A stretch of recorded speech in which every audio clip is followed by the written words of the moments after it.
Hello student, today we start the new chapter, that is chapter number 3, indefinite integration.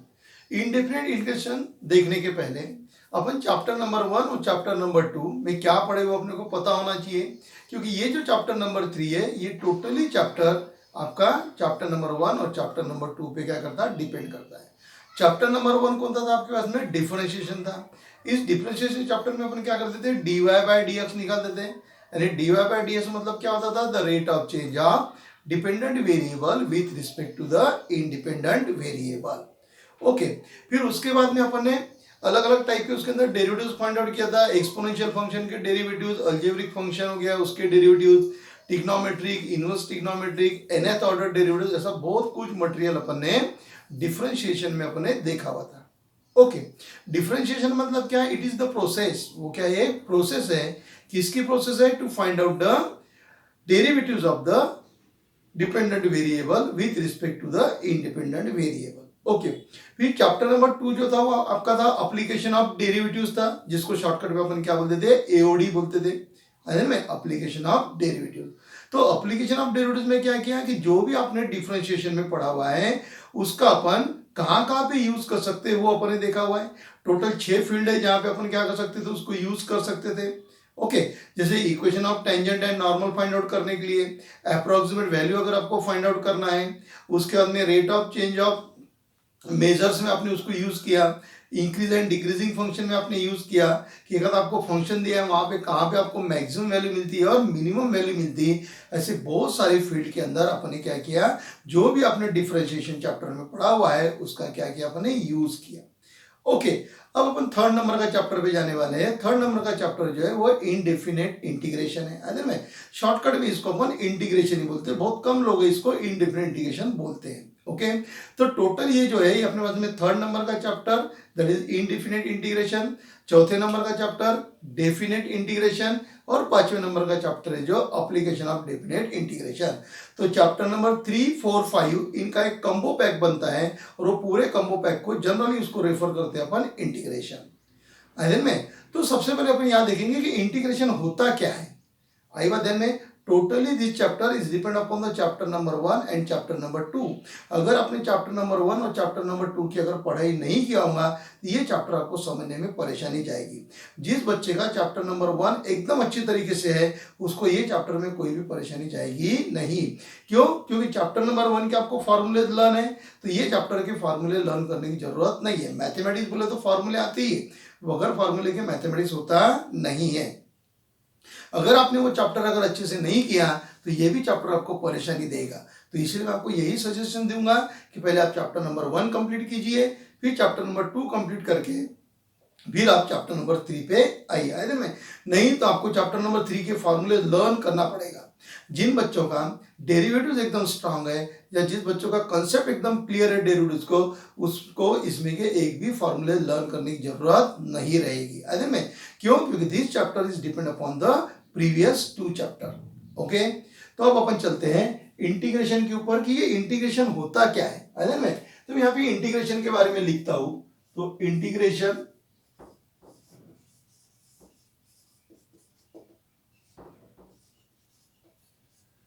Okay, integration यानी क्या होता है, it is the process, it is the process to find out, it is the process to find out the integral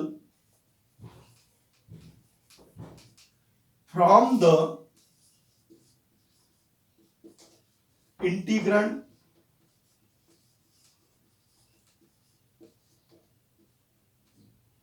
it is the process to find out the integral from the integrand. ये दो काम के word आ गए, एक आ गया अपने पास में integral और दूसरा आपके पास में आ गया इंटीग्रैंड।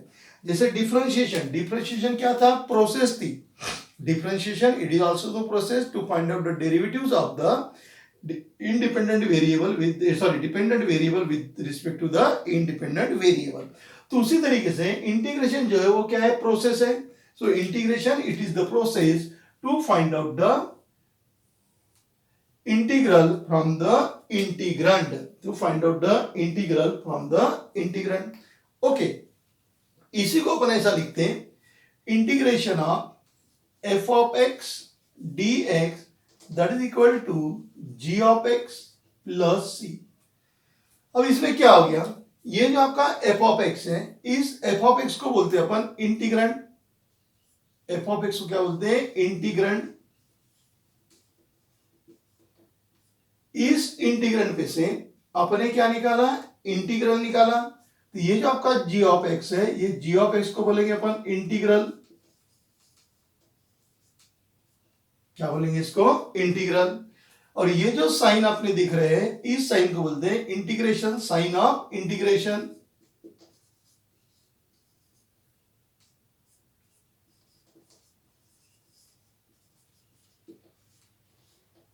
Sign of integration. और ये जो प्रोसेस है इंटीग्रेंड से इंटीग्रल निकालने की, ये जो प्रोसेस है, इस प्रोसेस को अपन बोलते हैं इंटीग्रेशन. इंटीग्रेंड से क्या निकाल रहे हैं आप, इंटीग्रल निकाल रहे हैं. तो ये जो प्रोसेस है, इस प्रोसेस को क्या बोला गया है, इंटीग्रेशन.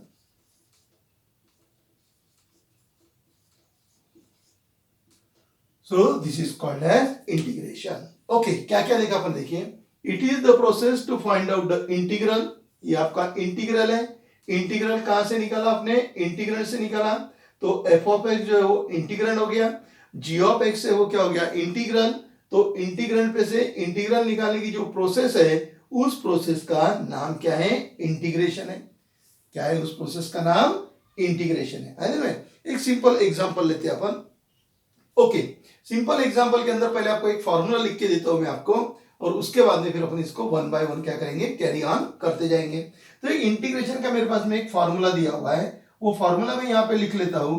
तो integration x raise to the power n dx equal to x raise to the power n plus one upon n plus one plus c. ये फॉर्मूला मैं आपको बाद में एक्सप्लेन करके दूंगा कि ये फॉर्मूला लाया कहां से है, इसको किस तरीके से डिराइव करते करके. सिर्फ आपको अभी थोड़ी देर के लिए ध्यान में रखना है कि अपन जो इंटीग्रेशन के बारे में पढ़ रहे हैं उसका यहां से क्या मतलब होगा. तो integration x raise to the power n dx that is equal to x raise to the power n plus one upon n plus one plus c. Okay, अब मेरे पास में एक दिया हुआ है, समझ लो, integration x raise to the power 3 dx. किसका इंटीग्रेशन निकालना मुझे, integration x raise to the power 3 dx. Okay, अब यहाँ पे x raise to the power n है, तो यहाँ पे n है, तो n का जगह क्या हो गया, 3 हो गया. यानी इसके लिए वो फॉर्मूला यूज करेंगे अपन. तो उस फॉर्मूले में n की वैल्यू कितनी लेंगे अपन, 3 लेंगे, क्योंकि फॉर्मूला ओरिजिनल जो आपका फॉर्मूला है वो है integration x raise to the power n. मुझे निकालना है इंटीग्रेशन x क्यूब, तो वहां पर n है, तो यहाँ पे 3 हो गया. इसका मतलब n की वैल्यू कितनी हो गई, 3 हो गई. तो वो अपन यूज करेंगे x raise to the power n बोले तो 3 plus one upon 3 plus one plus C. C को बोलते हैं integrating constant. Okay, so that is equal to, ये हो गया x raise to the power 4 upon 4 plus C. x raise to the power 4 upon 4 plus C है ना. यानी integration of x cube dx, integration of x cube dx equal to x raise to the power 4 upon 4. अब इसमें क्या हो गया, ये जो आपका x क्यूब है, ये x क्यूब को बोलेंगे अपन इंटीग्रेंड.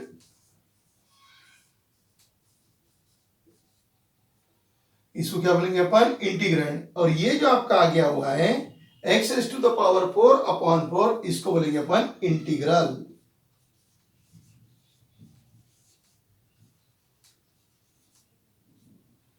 क्या बोलेंगे उसको अपन, इंटीग्रल बोलेंगे है ना. यानी x क्यूब का इंटीग्रेशन कितना है, x raise to the power 4 upon 4. क्या बोला मैंने, फिर से देखिए, इसको क्या पढ़ेंगे, integration of f of x with respect to x is g of x. क्या बोलते हैं इसको, integration of f of x.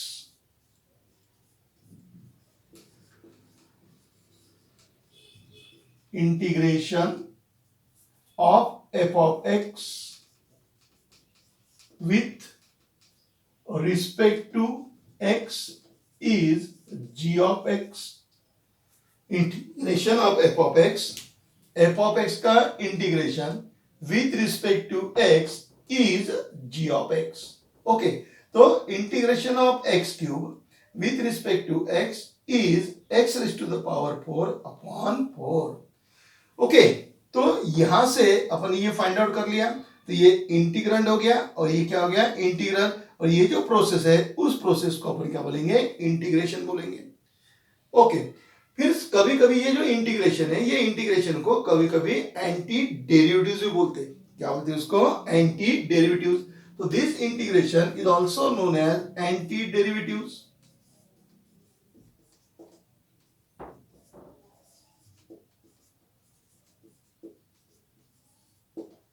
क्या बोलते हैं उसको, एंटी डेरिवेटिव्स. एक तो उसको एंटी डेरिवेटिव्स भी बोलते हैं या फिर उसको बोलते हैं it is the reversible process of differentiation. So integration is nothing but it is the reverse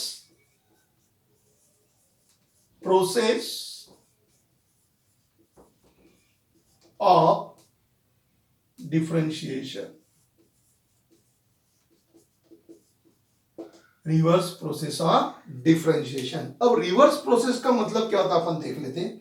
यही formula upon problem upon carry on करेंगे तो आपको ये समझ जाएगा कि इंटीग्रेशन की, ये तो आपको प्रोसेस समझ गया. इंटीग्रेशन होता क्या है, इंटीग्रेशन को जो एंटी डेरिवेटिव्स बोलते हैं उसका मतलब क्या होता है. जैसे आपको मालूम है ना, एंटीबायोटिक, कोई अगर बॉडी के अंदर कोई वायरस अगर चले जाता है या बैक्टीरिया अगर जाते हैं तो उस बैक्टीरिया को किल करने के लिए अपन क्या लेते हैं, एंटीबायोटिक लेते हैं. मतलब बैक्टीरिया जो एक्शन परफॉर्म करेगा उसको निग्लेक्ट करने के लिए, उसको इरेज करने के लिए, उसको अपोज करने के लिए बॉडी के अंदर अपन जो मेडिसिन लेते हैं that is called as antibiotic. Okay, मतलब वायरस का जो काम है उसको क्या कर रहे हैं अपन, ब्रेक कर रहे हैं. तो उसी तरीके से इंटीग्रेशन जो है वो क्या है, anti derivatives. Anti derivatives means it is the reverse process of differentiation. अरे ना, तो इंटीग्रेशन क्या है, reverse process of differentiation. Okay, यहां से मैं ये निकाल देता हूं एरो. अब अपन यही जो प्रॉब्लम है इसी प्रॉब्लम को अपन कैरी ऑन करेंगे. तो आपको डिफरेंशिएशन मालूम है. So derivatives of x raise to the power n, क्या फॉर्मूला है, n into x raise to the power n minus 1. क्या है उसका, derivatives of x raise to the power n that is equal to n into x raise to the power n minus 1. Okay, तो मैं इसको ले लेता हूं. Okay, c बोले तो कांस्टेंट टर्म था. कांस्टेंट टर्म का डेरिवेटिव 0 आता है, ये सभी को मालूम है. इसके पहले अपन ने देखा है derivative of constant function is 0. तो अपन इसका डेरिवेटिव लेंगे तो क्या आएगा देखते हैं अपन. तो मैं यहां पे लिखता हूं derivatives of x raise to the power 4 upon 4 that is equal to 1 upon 4 constant है तो बाहर आ जाएगा, इनटू अब क्या बचा मेरे पास में, x raise to the power 4. तो x raise to the power 4 का डेरिवेटिव क्या आ जाएगा, 4 into x raise to the power 4 minus 1. So that is equal to 1 upon 4 into 4 into x cube. फिर ये 4 और 4 कैंसिल हो गया तो मुझे क्या मिल गया, यहाँ पे एक्स क्यूब मिला. क्या मिला मुझे, एक्स क्यूब. ये स्टेटमेंट यहाँ पे लिख लेता हूं. So d by d x of x raise to the power 4 upon 4 that is equal to x cube. अब देखिए एक्स क्यूब का integration x raise to the power 4 upon 4, x raise to the power 4 upon 4 का derivatives x cube. यानी देखिए ये अगर आपका problem है तो ये आपका आंसर हो गया. प्रॉब्लम है तो ये क्या हो गया, आंसर हो गया. आंसर पे से क्या निकाला अपन ने, प्रॉब्लम निकाला. अगर मैं इसको प्रॉब्लम बोल दूं और इसको क्या बोलूं, आंसर, तो क्या हो जाएगा, आंसर का डेरिवेटिव्स क्या हो गया, प्रॉब्लम. यानी हो क्या रहा है, आप प्रॉब्लम पे से आंसर निकाल रहे हैं और यहाँ पे आंसर पे से प्रॉब्लम आ रहा है. ये आपका एफ ऑफ एक्स है, ये आपका जी ऑफ एक्स है. यानी एफ ऑफ एक्स पे से आप जी ऑफ एक्स निकाल रहे हैं. इंटीग्रेशन में आपने क्या किया हुआ है, ये जो है ये आपका क्या है, एफ ऑफ एक्स है. तो एफ ऑफ एक्स पे से आप क्या फाइंड आउट कर रहे हैं, g of x find out कर रहे हैं. From f of x you have to find out g of x. और यहां पे क्या किया आपने, ये जो है आपका, ये क्या हो गया आपका, जी ऑफ एक्स. और जी ऑफ एक्स पे से आपने क्या निकाला, एफ ऑफ एक्स निकाला. तो देखो ना रिवर्स प्रोसेस हो रही कि नहीं हो रही. एफ ऑफ एक्स पे से g of x that is integration, g of x पे से f of x that is differentiation. So that's why integration and differentiation are reversible process. बराबर है ना. एफ ऑफ एक्स पे से आप जी ऑफ एक्स निकाल रहे हैं, प्रॉब्लम पे से आप आंसर निकाल रहे हैं, और यहाँ पे क्या कर रहे हैं, आंसर पे से आप प्रॉब्लम निकाल रहे हैं, मतलब एफ ऑफ एक्स पे से क्या निकाल रहे हैं आप, जी ऑफ एक्स निकाल रहे हैं. सो that's why the integration is nothing but it is the reverse process of differentiation. तो होता क्या है इसके अंदर, अपने ये जो डिफरेंशिएशन है, ये डिफरेंशिएशन अपने को एक स्टेप आगे लेके जाता है. डिफरेंशिएशन एक स्टेप आगे जाता है तो इंटीग्रेशन क्या करता है, एक स्टेप पीछे लाता है. Differentiation moves toward the forward and integration moves towards the backward. So both are in opposite direction. That's why it is called as anti.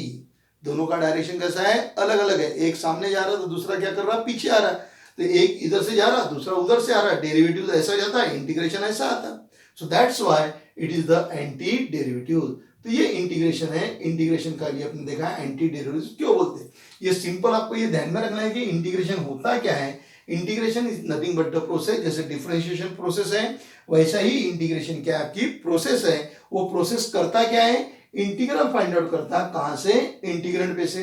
Okay, इसको पढ़ते कैसा, integration of f of x with respect to g of x. फिर ये एक आपने integration का देखा था, इंटीग्रेशन पे से इंटीग्रल निकाला तो ये आपका हो गया इंटीग्रेशन, और यहां से ये निकाला तो ये आपका क्या हो गया, डिफरेंशिएशन हो गया. क्या हो गया, डिफरेंशिएशन. आया दोनों के कंसेप्ट ध्यान में. तो किसी ने अगर आपको पूछा कि इंटीग्रेशन, तो आप उसको बोल सकते हैं एंटी डेरिवेटिव, और इट इज अ रिवर्सिबल और रिवर्स प्रोसेस ऑफ डिफरेंशिएशन. कि ये डिफरेंशिएशन की कैसे अपोजिट प्रोसेस है. आया यहां तक ध्यान में. तो ये इस तरीके से आपने इसको देखा हुआ है. ओके, फिर अपने को थोड़ा सा और एक टॉपिक अपने को देखना है, और वो टॉपिक क्लियर होने के बाद में फिर अपन इससे रिलेटेड क्या करेंगे, फार्मूले देखेंगे. क्योंकि डिफरेंशिएशन में आपने बहुत सारे फार्मूले देखे हुए हैं. एक्सपोनेंशियल फार्मूले देखे हैं, टिग्नोमेट्रिक देखे, टिग्नोमेट्रिक में इनवर्स टिग्नोमेट्रिक के भी फार्मूले आपके पास में थे, और लॉगरिथमिक डिफरेंशिएशन भी आपने देखा हुआ है. वो सब फार्मूले अपन इंटीग्रेशन के अंदर कैरी ऑन करेंगे. लेकिन उसके पहले एक पॉइंट और आपको एक्सप्लेन करके देना है कि integration and derivatives are cancel to each other. एक दूसरे को क्या करते हैं, कैंसिल करते हैं. क्यों, क्योंकि इंटीग्रेशन डेरिवेटिव आगे ले जा रहा है तो इंटीग्रेशन क्या ला रहा है, पीछे. समझ लो ये यहाँ पर मैंने इस तरीके से एक पॉइंट रखा हुआ है. मैंने इसका अगर डेरिवेटिव लिया, ये समझ लो इसका ये डेरिवेटिव यहाँ पर आ गया. ये मेरा फंक्शन है. इस फंक्शन का क्या कर रहा हूं मैं, इस फंक्शन का मैंने डेरिवेटिव लिया तो यहां तक चले जाऊंगा. फिर इसका जब मैं इंटीग्रेशन लूंगा तो ये वापस यहाँ पे आ जाएगा. Means the integration and derivatives are cancel to each other. तो दोनों एक दूसरे को क्या करते हैं, कैंसिल करते हैं. तो उसका एक एग्जांपल अपन देख लेंगे और फिर अपन फॉर्मूले की तरफ मूव होते हैं. में तो इसका आप स्क्रीनशॉट ले लीजिए और अच्छी तरीके से आप इसके नोट्स बना के रखिए. ओके, तो चलिए फिर मैं एक एग्जांपल लेता हूं बोर्ड के ऊपर और आपको समझा देता हूं कि ये दोनों किस तरीके से प्रोसेस एक ही इस पे एक्ट होती है. ओके, तो यहां पे मैंने ले लिया derivatives integration of x cube d x. यही वाला यूज करेंगे अपन. तो क्या करेंगे, अब देखो ये डेरिवेटिव है, ये इंटीग्रेशन है. जैसे आपने इसको बोला एंटी डेरिवेटिव, ये आपको आगे ले जाता है, ये पीछे लाता, मतलब ये दोनों का इफेक्ट क्या हो जाता है, कैंसिल हो जाता है. डेरिवेटिव यहां से यहां जा रहा है, इंटीग्रेशन यहां से यहां वापस आता, मतलब ये दोनों एक दूसरे को क्या करते हैं, कैंसिल करते हैं. मतलब इसको अगर मैं सॉल्व करूंगा तो मुझे आंसर एक्स क्यूब आने को बना, क्योंकि इंटीग्रेशन आगे ले जाएगा और सॉरी डेरिवेटिव आगे ले जाएगा, इंटीग्रेशन उसको पीछे कर देगा. तो क्या होगा देखिए, डी बाई डी एक्स, पहले ये सॉल्व होगा, इंटीग्रेशन ऑफ एक्स क्यूब, ये वाला फॉर्मूला यूज होगा इंटीग्रेशन ऑफ एक्स क्यूब का. क्या है इंटीग्रेशन ऑफ एक्स क्यूब का फॉर्मूला, इसको मैं ब्रैकेट में डाल देता हूं. ओके, एक्स क्यूब एन की वैल्यू 3 है, ये हो जाएगा x raise to the power 3 plus 1 upon 3 plus 1, और वो जो है वो आपका सी आ जाएगा. सी बोले तो कोई भी कांस्टेंट टर्म रहती है, तो मैं यहां पे लिख दिया c. So that is equal to d by d x of x raised to the power 4 upon 4 plus derivative of this constant term is 0. constant term का derivative क्या आता है, 0 आता है. so that is equal to 1 upon 4 मैंने बाहर ले लिया into derivatives of x raised to the power 4. so that is equal to 1 upon 4 into x raised to the power 4, उसका derivative होगा n into x raised to the power n minus 1. So these 4 and 4 get cancelled, so we get here x cube. क्या मिला आपको, x cube. तो derivatives और integration या integration और derivative दोनों एक दूसरे को कैंसिल करके आपका जो आंसर है वही आपका जो फंक्शन है वही आपको मिलेगा. मतलब ये दोनों का इफेक्ट क्या हो गया, कैंसिल हो गया. पहले मैंने इंटीग्रेशन निकाला, इंटीग्रेशन निकालने के बाद उसका डेरिवेटिव लिया तो वो डेरिवेटिव भी कितना था x cube, so that's why it is the anti derivative. तो इस तरीके से डेरिवेटिव और इंटीग्रेशन दोनों एक दूसरे को क्या कर लेते हैं, कैंसिल करते हैं। उल्टा लिखा तो भी चलेगा, वैसा भी अपन करके देख लेते हैं। इसको एग्जांपल नंबर 1 बोल देते हैं। सेम एग्जांपल यूज कर लेंगे अपन, example number 2, integration derivatives of x cube dx, so that is equal to integration x cube का डेरिवेटिव्स कितना है, x क्यूब का डेरिवेटिव्स ये अभी आपने निकाला था ना, ओके इधर नहीं है। x क्यूब का डेरिवेटिव्स क्या होगा, 3 into x raise to the power 3 minus 1 dx। So integration है, 3 बाहर आ जाएगा, 3 बाहर आने में ये हो गया x square dx, so that is equal to 3। अब x square, x raise to the power n का इंटीग्रेशन ये वाला है, तो x raise to the power, तो x स्क्वायर है मतलब n की वैल्यू कितनी हो गई, अभी 2 हो गई, तो n की जगह 2 लिखेंगे तो ये हो गया x raise to the power 2 plus 1 upon 2 plus 1 plus c, so that is equal to, इसको सॉल्व करेंगे तो 3x cube upon 3 plus c, और ये दोनों क्या हो गए, कैंसल, यानी आपको अब क्या मिला यहाँ पे, equal to x cube plus सी।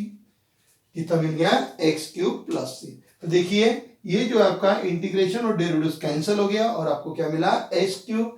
यहां पर भी इंटीग्रेशन और डेरिवेटिव्स कैंसिल हो गए, आपको क्या मिला, x cube. Means the integration and derivatives cancel to each other, means they are reversible process of each other.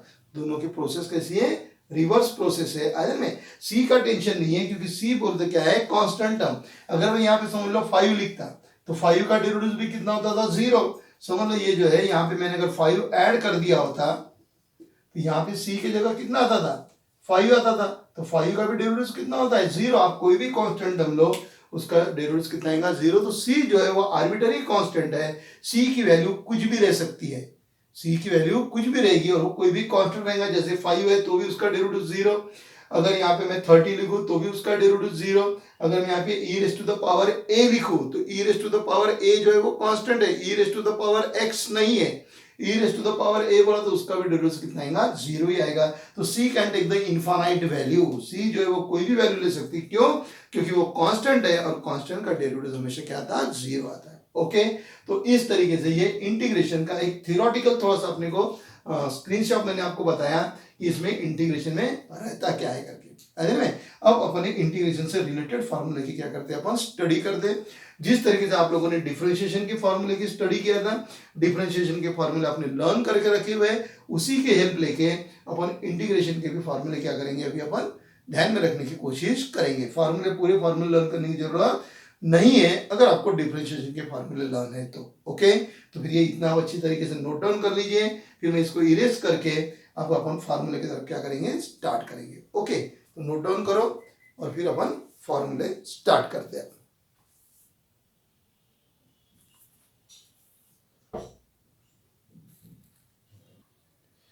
Okay board के ऊपर मैंने लिखा हुआ है एलिमेंट्री इंटीग्रेशन फार्मूले।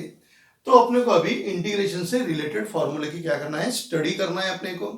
अब फार्मूले की स्टडी करने के लिए अपन क्या करेंगे, कंपैरेटिवली स्टडी करेंगे। एक तरफ मैं यहाँ पे डेरिवेटिव्स के फार्मूले लिखता हूँ और उसके करस्पॉन्डिंग यहाँ पे किसके फार्मूले लिखूंगा, इंटीग्रेशन के फार्मूले लिखूंगा। तो इंटीग्रेशन के जो फार्मूला है ये मेनली 3 इसमें डिवाइड होते हैं। पहला जो रहेगा आपको एक्सपोनेंशियल वाला, एक्सपोनेंशियल वाले में क्या रहेगा, x raise to the power n, e raise to the power x, a raise to the power x, ये पूरे काय में आएंगे, आपके एक्सपोनेंशियल में आएंगे।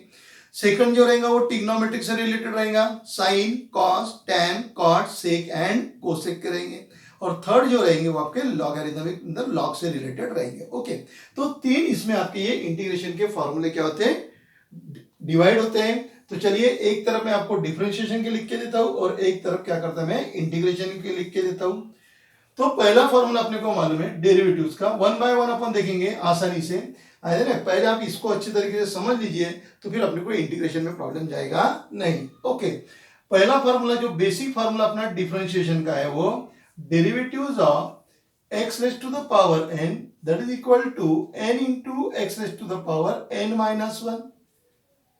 Derivative of x raise to the power n, x raise to the power n का derivative आप सभी को पता है n into x raise to the power n minus one. Okay, तो अब ये derivative of x raise to the power n है, तो integration of x raise to the power n with respect to x, integration of x raise to the power n with respect to x, derivative of x raise to the power n with respect to x। यहाँ पे derivative था, यहाँ पे क्या है, integration है। यहां पर भी विथ रिस्पेक्ट टू x है और यहां पर भी विथ रिस्पेक्ट टू x ही है। तो ये तो फॉर्मूला अब आपको लर्न हो गया।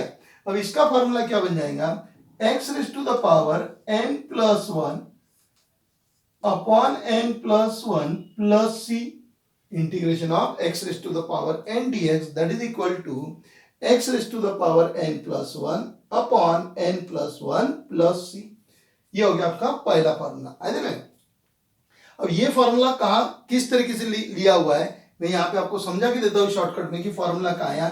अगर आपने इसका डेरिवेटिव अगर आप लेते हो, इस टर्म्स का अगर आप डेरिवेटिव लोगे तो आपको क्या मिलेगा, x raise to the power n। तो इसका डेरिवेटिव आप लेके देखिए, x raise to the power n upon n plus one, इसका डेरिवेटिव तो x raise to the power n plus one बाहर आ जाएगा, तो n प्लस वन कट गया, x raise to the power n minus one, तो plus minus one cut गया, तो क्या मिलेगा, x raise to the power n।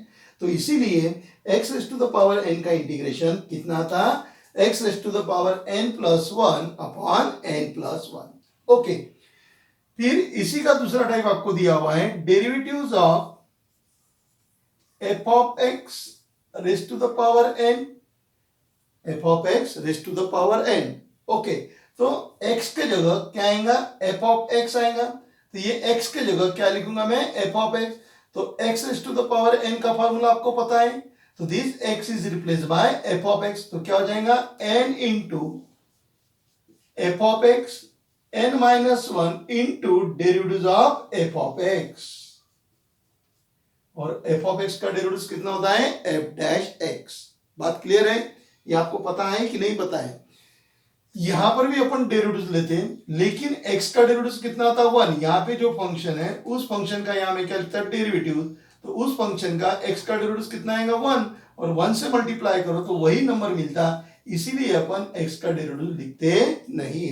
लेकिन यहाँ पे f ऑफ x है, f ऑफ x बोले तो अदर देन x का डेरिवेटिव वन आता, लेकिन x को छोड़ के कोई भी रहेगा तो उसका डेरिवेटिव वन नहीं आएगा, इसलिए आपको ये f डैश x लिखना कैसा है, कंपलसरी है।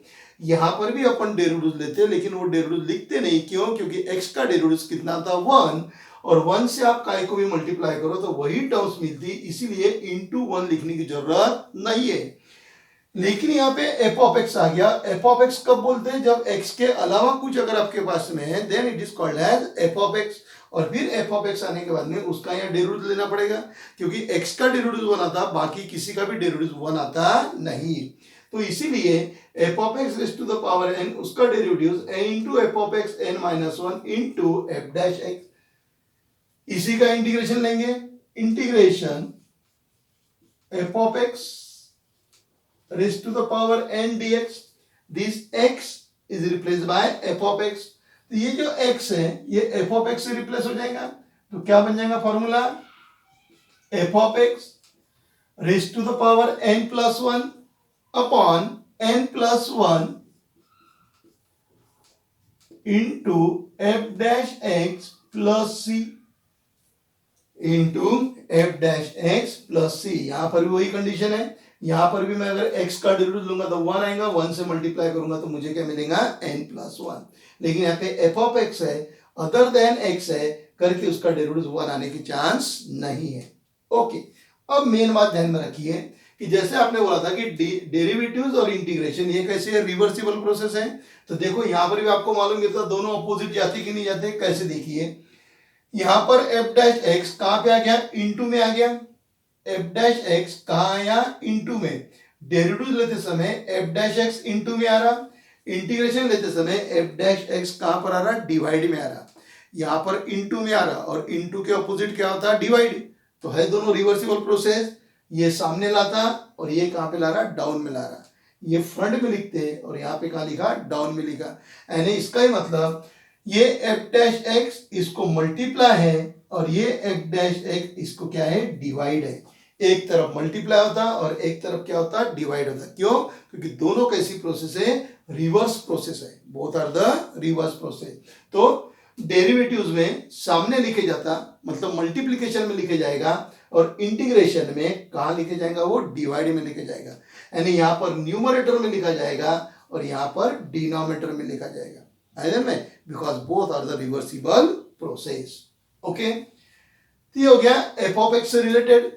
इसी का एक और अपने पास में कोरोलरीज टाइप दिया हुआ है, f of x equal to d by d x of, जैसे यहाँ पे f of x raise to the power n था, तो यहाँ पे मैं ले लेता हूं a x plus b raise to the power n. पहले x था, x is replace by f of x, अब f of x is replace by a x plus b. ये जो एफ ऑफ एक्स है, इस एफ ऑफ एक्स की जगह क्या लिखूंगा मैं, ए एक्स प्लस बी। ये फॉर्मूले के हिसाब से क्या हो जाएगा, n into in bracket a x plus b raise to the power n minus one into f dash x, मतलब इसका डेरिवेटिव। अब ए एक्स प्लस बी का डेरिवेटिव क्या होगा, ए कांस्टेंट, x का डेरिवेटिव 1, सो a इंटू 1 कितना हो गया a, b का डेरिवेटिव 0, b कांस्टेंट है ना, तो b का डेरिवेटिव 0, तो a प्लस 0 कितना हो गया a, so that is into a, into क्या हो गया a। चलिए अब इधर आएंगे, integration raise to the power n dx, वही कार्यक्रम, f of x is replace by a x plus B.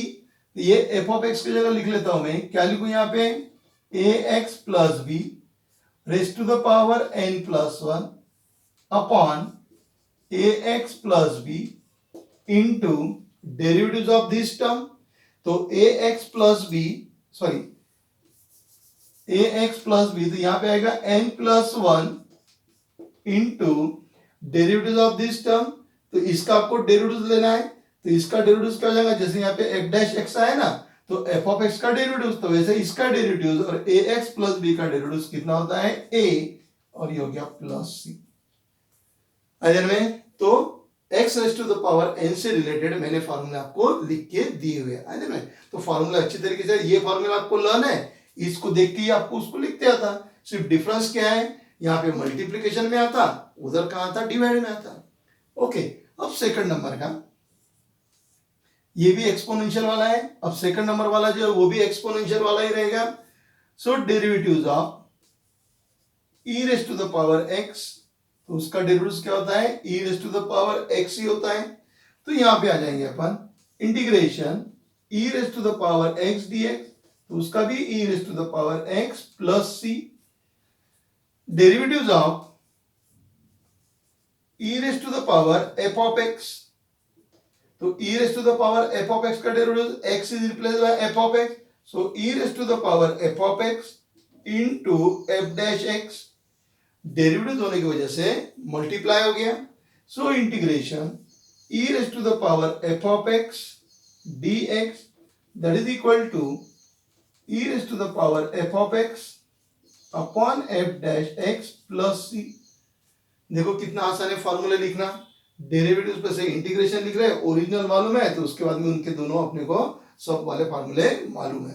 Third number का, derivative of e raise to the power a x plus b, so that is equal to e raise to the power a x plus b into derivative of this term, so that is a. So integration e raise to the power a x plus b with respect to x e raised to the power ax plus b upon इसका derivatives, तो ax plus b का derivative कितना हो जाएगा a plus c, जिसको आप लोग ऐसा भी लिख सकते हैं 1 upon a into e raised to the power ax plus b plus c। में तो ये भी एक्सपोनेंशियल वाला था, ये भी एक्सपोनेंशियल वाला है। तो आपको करना क्या है, आपको ये डेरिवेटिव्स के अच्छी तरीके से लर्न करना है, उस पे से अपन इंटीग्रेशन वाले आसानी से लिख सकते हैं। ये आपका मेन है, उसके ये दोनों सब है, ये मेन है और ये क्या उसके सब है। आई बात ध्यान में, तो इसको नोट डाउन कर लीजिए।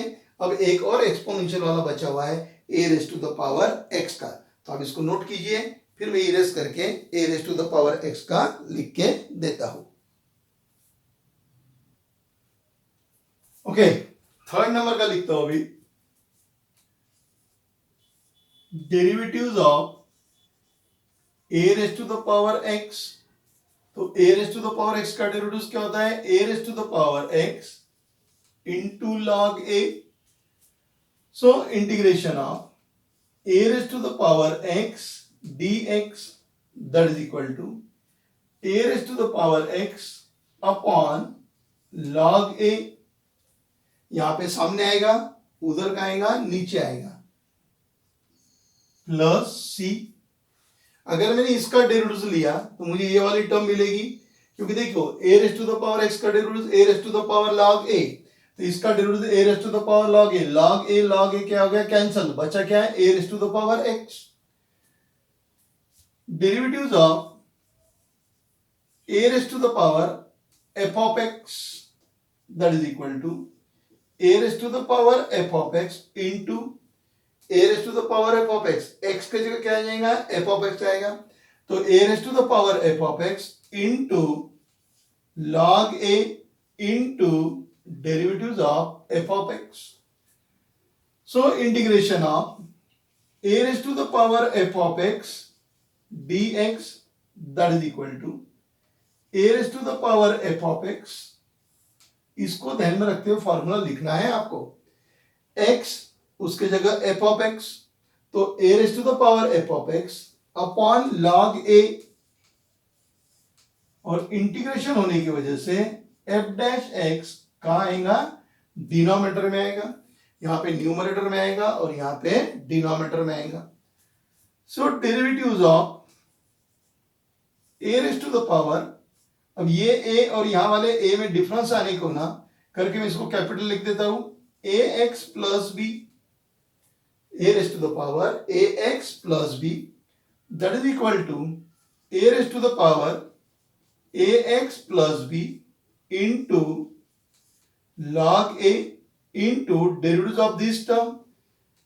इसका डेरिवेटिव्स देखिए, a raise to the power f of x, f of x की जगह क्या है? A x plus b into log a, f dash x मतलब इसका डेरिवेटिव्स। तो इसका डेरिवेटिव्स क्या हो जाएगा? ए एक्स का डेरिवेटिव्स 1, तो इसका ए और ये 0, तो कितना मिलेगा? ए मिलेगा यहां पे आपको। ओके, ये ए और ये ए में डिफरेंस समझने को ना करके अपने इसको कैपिटल लिखा। अरे मैं आप पी क्यू आर कुछ भी लिख सकते हो। Integration of a raise to the power a x plus b dx, so that is equal to a raised to the power ax plus b upon log a, और इसका derivatives that is equal to a plus c। Okay, तो यहां पर आपके exponential के फॉर्मूले क्या हो गए? खत्म हो गए। इधर डेरिवेटिव्स के लिखे और इधर इंटीग्रेशन के। आप नोट्स भी बनाओगे तो इसी तरीके से करना, इधर डेरिवेटिव्स के लिखना और इधर किसके लिखना? इंटीग्रेशन के लिखना। उसके बाद में हम आएंगे अपन ट्रिग्नोमेट्री की तरफ। तो ट्रिग्नोमेट्री में सबसे पहले आपको मालूम है derivatives of sine x. Sine x का डेरिवेटिव क्या होता है? Cos x. Derivative of sine x, तो साइन एक्स का डेरिवेटिव क्या होता है? Cos x. So integration of sine x, integration of sine x. Okay, अब देखिए यहां पे साइन एक्स का डेरिवेटिव क्या होता है? कॉस एक्स, और कॉस एक्स का क्या होता है? Minus sine x. क्या हो जाएगा? Minus sine x. So integration of sine x कितना हो जाएगा? इंटीग्रेशन ऑफ साइन एक्स, देखो डेरिवेटिव ऑफ साइन एक्स क्या हो गया? Cos x. तो इंटीग्रेशन ऑफ साइन एक्स क्या हो जाएगा? सॉरी, इंटीग्रेशन ऑफ इसका निकालना पड़ेगा अपने को। तो क्या लिखू? देखिए यहाँ पे derivative of sine x that is equal to cos x. पहले मैं ये तीनों लिख लेता और फिर इधर तीनों आपको क्या करके देता हूं? एक्सप्लेन करके देता हूं। ओके, तो अभी इसके बाद में क्या आएगा यहां पे? Derivatives of sine f of x that is equal to cos f of x into f dash x. अब ये तो आपको समझ जाता है आसानी से कि इसमें होता क्या है करके, समझता है ना? ओके, फिर derivatives of sine a x plus b क्या हो जाएगा? फिर ए एक्स प्लस बी का cos a x plus b, इसका डेरिवेटिव लेंगे तो इसका डेरिवेटिव कितना आ जाएगा, ए आ जाएगा। आए ध्यान में? तो ये ट्रिग्नोमेट्री का अपने पहला फॉर्मूला लिखा हुआ है। ओके, तो मैंने इधर लिख लिया। अब चलिए इसको लिखते हैं। अब इंटीग्रेशन ऑफ cos x, देखिए यहाँ पे derivative of sin x, sin x का डेरिवेटिव क्या है, cos x, तो cos x का इंटीग्रेशन क्या हो जाएगा, sin x, क्योंकि इंटीग्रेशन और डेरिवेटिव दोनों कैसी है, रिवर्सिबल प्रोसेस है। तो डेरिवेटिव ऑफ sin x, तो इंटीग्रेशन ऑफ cos x क्या हो जाएगा, sin x हो जाएगा। तो इसको इस तरीके से ध्यान में रखते हैं कि cos x किसका डेरिवेटिव है, cos x it is the derivative of sin x, तो cos x का इंटीग्रेशन क्या रहेगा, sin x। रिवर्स प्रोसेस होने की वजह से अपने को ध्यान में रखना बहुत आसान है। क्या ध्यान में रखोगे आप, sin x का डेरिवेटिव cos x, तो cos x का integration sin x, sin x का डेरिवेटिव cos x, तो cos x का इंटीग्रेशन sin x। जब अपन इसका विचार करते हैं तो पेपर सॉल्व करते वक्त या प्रॉब्लम सॉल्व करते वक्त आपको ध्यान रखना है कि इंटीग्रेशन ऑफ cos x, तो ये सोचना कि ये cos x किसका डेरिवेटिव है, cos x किसका डेरिवेटिव है, cos x it is the derivative of sin x, cos x किसका डेरिवेटिव है, sin x, करके cos x का इंटीग्रेशन क्या आ जाएगा, sin x आएगा। ये बेस्ट टेक्निक है फॉर्मूले लर्न करने की। क्या लर्न करोगे आप, ये जब आपको integration of cos x find out करना है तो आप ये ध्यान में रखिए कि cos x किसका डेरिवेटिव था, cos x it is the derivative of sin x, इसी का मतलब cos x का इंटीग्रेशन क्या हो जाएगा, sin x। क्यों, क्योंकि डेरिवेटिव्स और इंटीग्रेशन एक दूसरे को क्या करते हैं, कैंसिल करते हैं।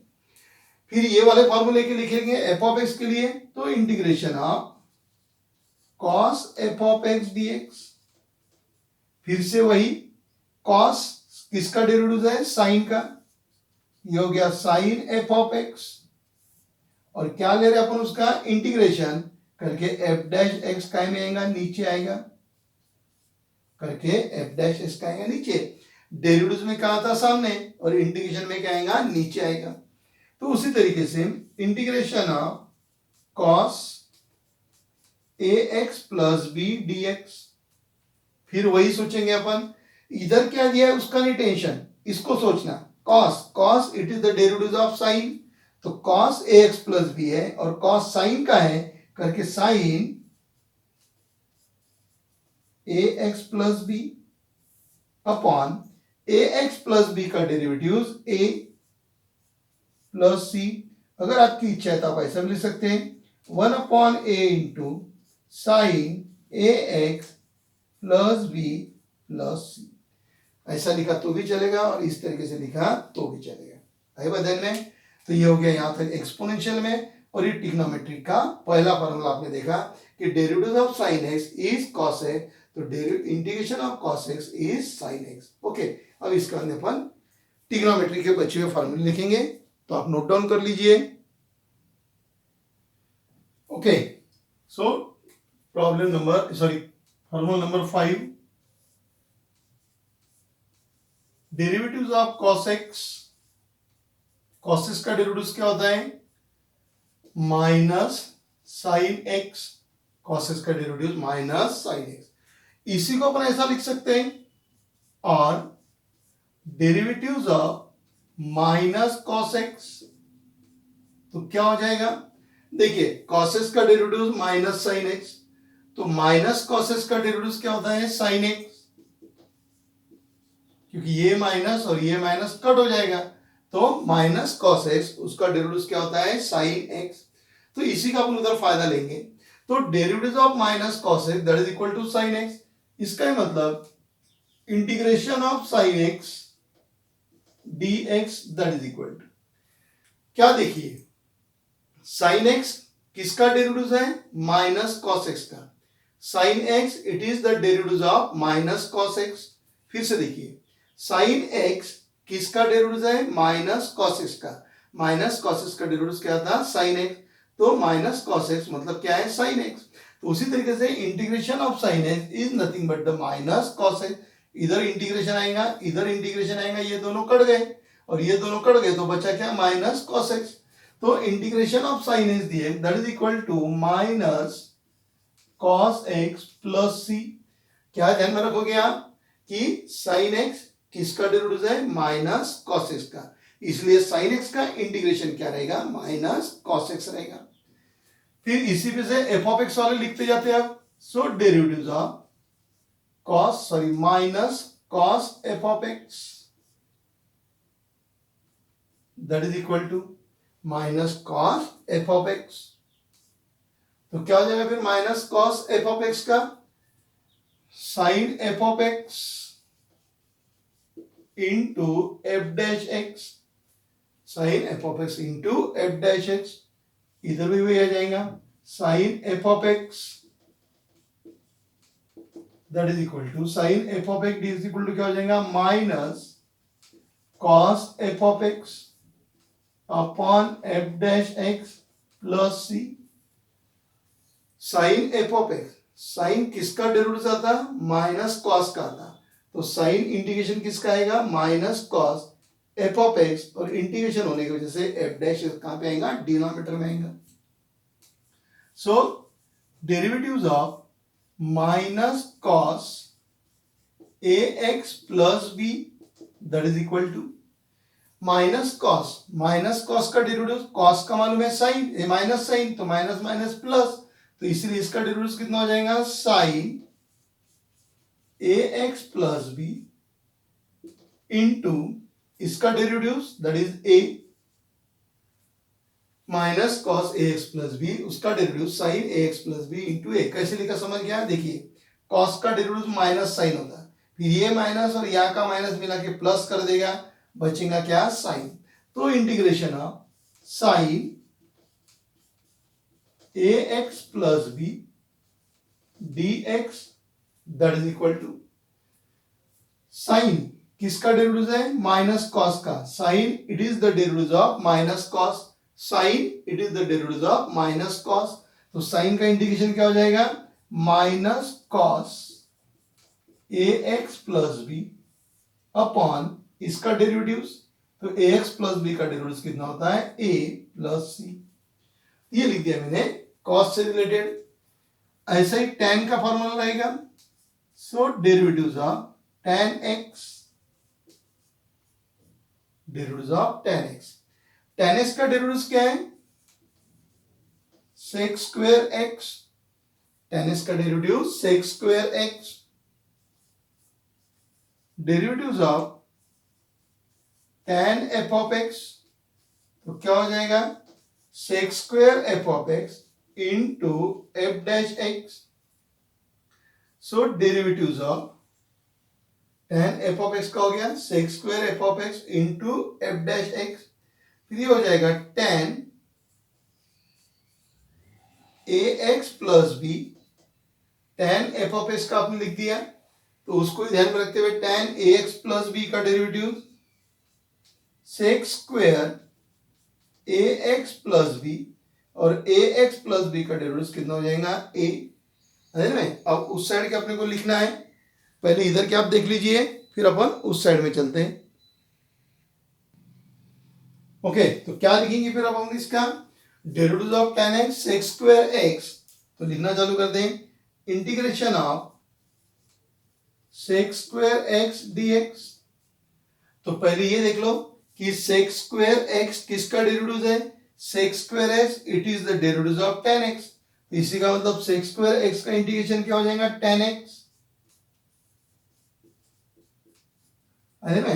sec square x it is the derivative of tan x, तो sec स्क्वायर x का इंटीग्रेशन tan x, फिर f ऑफ x का लिखेंगे integration of sec square f of x dx, फिर वही sec स्क्वायर किसका डेरिवेटिव है, tan का, तो sec square f of x it is the derivative of tan, तो उसका इंटीग्रेशन क्या हो जाएगा, tan f of x upon f dash x plus c, sec square f of x it is the derivative of tan f of x, तो sec square f of x किसका derivative है, tan, तो उसका integration क्या हो जाएगा, tan f of x, integration of sec square a x plus b d x. Okay, sec square it is the derivative of tan, तो sec square का integration क्या हो जाएगा, tan in bracket a x plus b, उसका derivative a plus c. Okay, note down कर लीजिए। दो और बचे हुए हैं, उसको भी अपन लिख लेते हैं। Okay, next formula, formula number 7, derivatives of sec x. क्या है सेक एक्स का derivative? Sec x into tan x, derivatives of sec f of x. Sec f of x का derivative sec f of x into tan f of x into f dash x. फिर derivatives of sec a x plus b equal to, जैसे sec f of x का derivative लिख दिया, तो सेक a x plus b का derivative क्या होगा? Sec a x plus b into tan a x plus b into f dash a का derivative कितना हो जाएगा? ए। तो उसी तरीके से integration of sec x into tan x d x, क्या लिखोगे? आपको इसके पहले समझा के लिए क्या करना है, ये चेक कर लो कि ये किसका डेरिवेटिव आता है। Sec x into tan x, it is the derivative of sec x. Sec x into tan x, it is the derivative of sec x. ये जो आपको दिया हुआ ये किसका डेरिवेटिव है? सेक एक्स का डेरिवेटिव है। इसका मतलब इसका इंटीग्रेशन क्या रहेगा? सेक एक्स रहेगा। So that is sec x plus c. यानी ये फार्मूला लर्न करने की जरूरत नहीं, आपको इतना ध्यान में रखना है कि sec x into tan x किसका डेरिवेटिव आता है। तो sec x into tan x, it is the derivative of sec x. तो इसी का मतलब उसका इंटीग्रेशन क्या रहेगा? Sec x.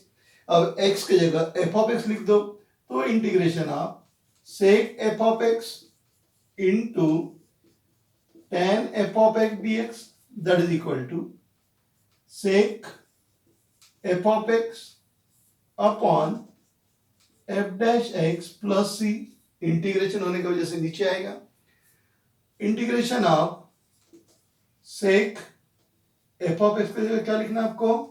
A x plus b into tan a x plus b d x, that is equal to sec ax plus b into tan। तो sec x into tan x, it is the derivative of sec x। तो इसका मतलब ये क्या हो गया? sec x की जगह ax plus b अपॉन इसका derivative that is a plus c। फिर 8 नंबर का formula, derivatives of cosec x। क्या है कोसेक x का derivatives? Derivatives of cosec x, that is minus cosec x into cot x। Derivatives of cosec x, that is minus cosec x into cot x। इसी को मैं और में डाल देता हूं। So derivatives of minus cosec x,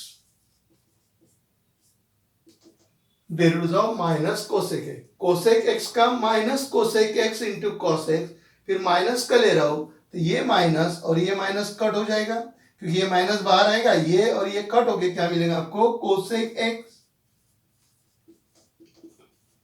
into cot x. Cosec x into cot x. So derivatives of in bracket minus cosec f of x, that is equal to cosec f of x into cot f of x into f dash x। इसी का use कर लेंगे। Derivatives of minus cosec a x plus b, that is equal to cosec ax plus b into cot ax plus b into derivatives of this term, that is a। आया ध्यान में? तो अब आगे के अपने को फॉर्मूले लिखना है। अब इनको देख देख के आपको ये लिखते आएंगे कि नहीं आएंगे? आगे लिखते हैं तो क्या बन जाएगा फिर इसका,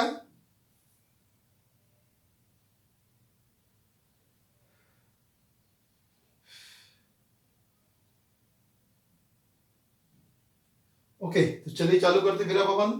तो इंटीग्रेशन ऑफ कोसेक एक्स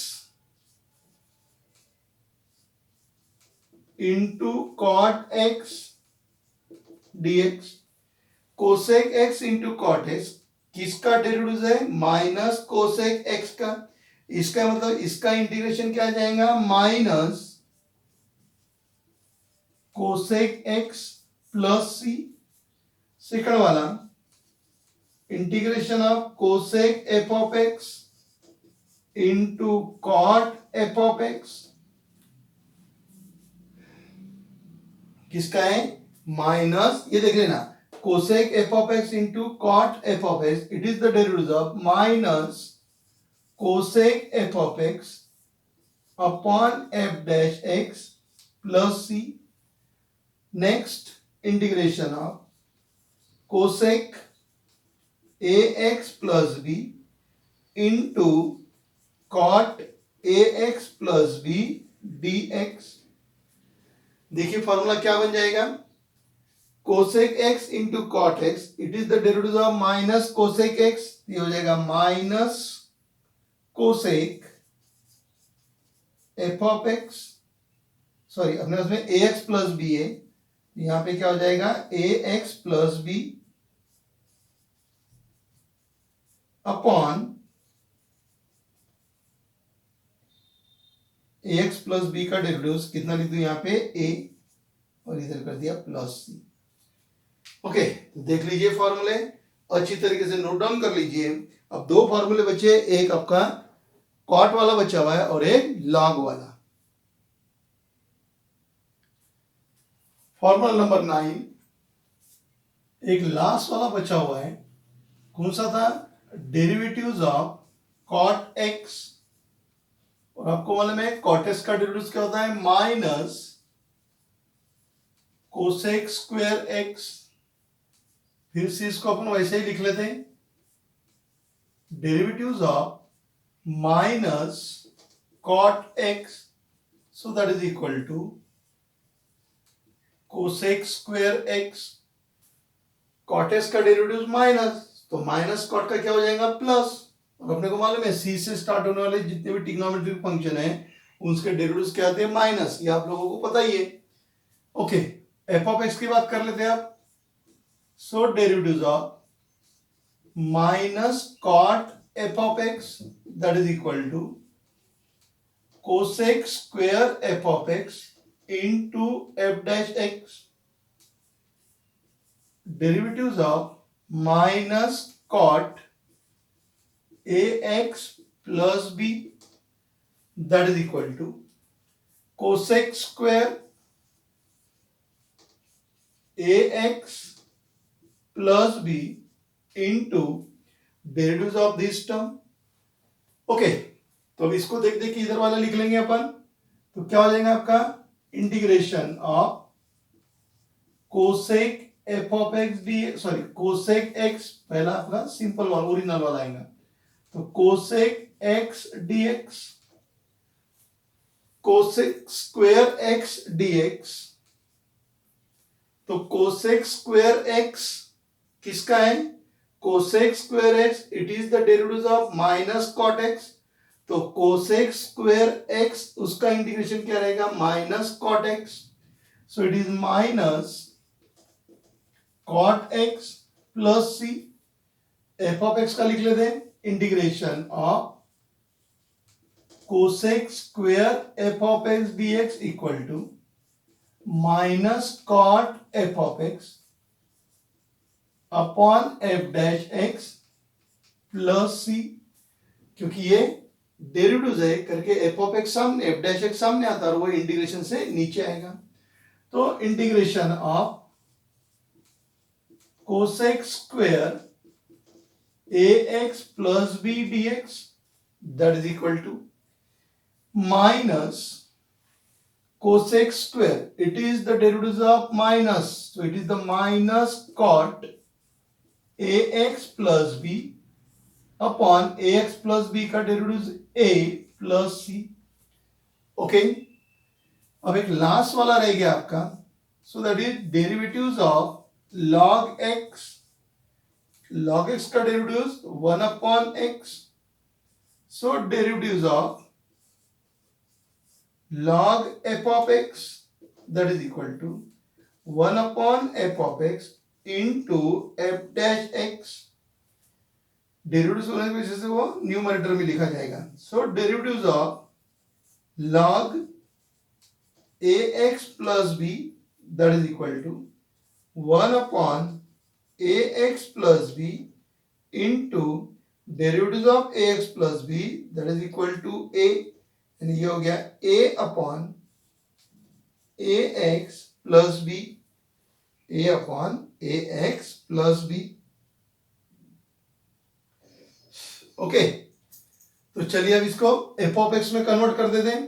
तो integration of 1 upon x d x, और 1 अपॉन एक्स डी एक्स का इंटीग्रेशन, तो ये देख लो 1 अपॉन एक्स किसका डेरिवेटिव है। जैसे यहां पे क्या चेक किया था अपन ने, cosec square x, it is the derivative of minus cot x, तो इसीलिए कोसेक स्क्वायर एक्स का इंटीग्रेशन क्या गया, माइनस कॉट एक्स। उसी के तरीके से 1 अपॉन एक्स किसका डेरिवेटिव है, 1 upon x, it is the derivative of log x. 1 upon x, it is the derivative of log x, तो 1 अपॉन एक्स का इंटीग्रेशन क्या हो जाएगा, लॉग एक्स। क्या किया अपन ध्यान में रखा, इंटीग्रेशन फाइंड आउट करते वक्त ये ध्यान में रखना है ये किसके डेरिवेटिव्स आते हैं। जैसे यहाँ पे कोसेक स्क्वायर एक्स किसका डेरिवेटिव है, माइनस कॉट एक्स का, तो उसका इंटीग्रेशन हो गया। 1 अपॉन एक्स किसका डेरिवेटिव है, 1 upon x, it is the derivative of log x, तो इसका मतलब इसका इंटीग्रेशन, इधर भी इंटीग्रेशन, तो ये दोनों कट गए, बचा कितना, लॉग एक्स, तो log x plus c. Okay, so integration, अब इंटीग्रेशन किसका लिखेंगे अपन, 1 अपॉन एफ ऑफ एक्स, तो integration of 1 upon f of x, तो वही कार्यक्रम 1 अपॉन एक्स किसका था, लॉग एक्स का, तो 1 अपॉन एफ ऑफ एक्स किसका होगा, log F of x upon f dash x. Integration होने की वजह से एफ डैश एक्स नीचे आ गया। Integration 1 upon f of a x plus b d x, 1 upon f of है, तो it is the derivative of log a x plus b upon इसका derivative that is a plus c, log a x plus b that is equal to 1 upon a. तो अब इसको 1 upon ए भी बाहर लिख सकते हैं में। तो इस तरीके से अपन ये टोटल फॉर्मूले आप लोगों ने देख लिए। ये तीन इसमें डिवाइड हुआ, आपके एक्सपोनेंशियल में हुआ, ट्रिग्नोमेट्रिक में हुआ, और काय में होगा, ये आपका लॉग में आपके ये डिवाइड होगा, है ना। ये बेसिक फॉर्मूले थे। 3 फॉर्मूले और अपने पास में बचे हुए हैं, उनकी अपने को आगे जरूरत गिरेगी, तो वहां पे वो फॉर्मूले अपन क्या करेंगे, डिराइव करेंगे, और फिर उसको क्या करेंगे अपन इसी में उसको ऐड कर लेंगे। यहां तक आया तो आप इसको अच्छी तरीके से नोट्स बना लीजिए, अच्छी तरीके से आप इसको ध्यान में रखिए। क्यों, क्योंकि ये पूरा बेसिक है। ये अगर आपको कॉन्सेप्ट अगर आपको समझ गया, ये आपके मेन है, ये आपको समझ गया, तो इसके हिसाब से ये अपने आप लिखते आता है। सिर्फ इतना ध्यान में रखना कि डेरिवेटिव्स में एफ डैश एक्स ये न्यूमरेटर में आता, इंटीग्रेशन में एफ डैश एक्स का आता डिनोमिनेटर में। और इंटीग्रेशन फाइंड आउट करते हुए ये ध्यान में रखना कि वो किसका डेरिवेटिव है। बस अगर आपको डेरिवेटिव समझ गया कि 1 upon x it is the derivative of log x, तो यहाँ लॉग एक्स लिख दिया। अरे में cosec square x it is the derivative of minus cot x, तो आपने माइनस कॉट एक्स लिख दिया। बस इतना ही आपको ध्यान में रखना है। और इसलिए मैंने आपको बोला कि डेरिवेटिव्स के फॉर्मूले अगर आपको लर्न है तो इंटीग्रेशन के फॉर्मूले लर्न करने की जरूरत नहीं है। सिर्फ थोड़ा सा लॉजिक अप्लाई करके अपने को ये क्या करेंगे, अपने इसको सॉल्व कर सकते हैं। अरे में तो इस लेक्चर के अंदर अपन इतना ही करेंगे। इसके आगे का पार्ट अपन नेक्स्ट लेक्चर में स्टार्ट करेंगे। ओके, सिर्फ आप नोट्स अच्छी तरीके से बना के रखिए।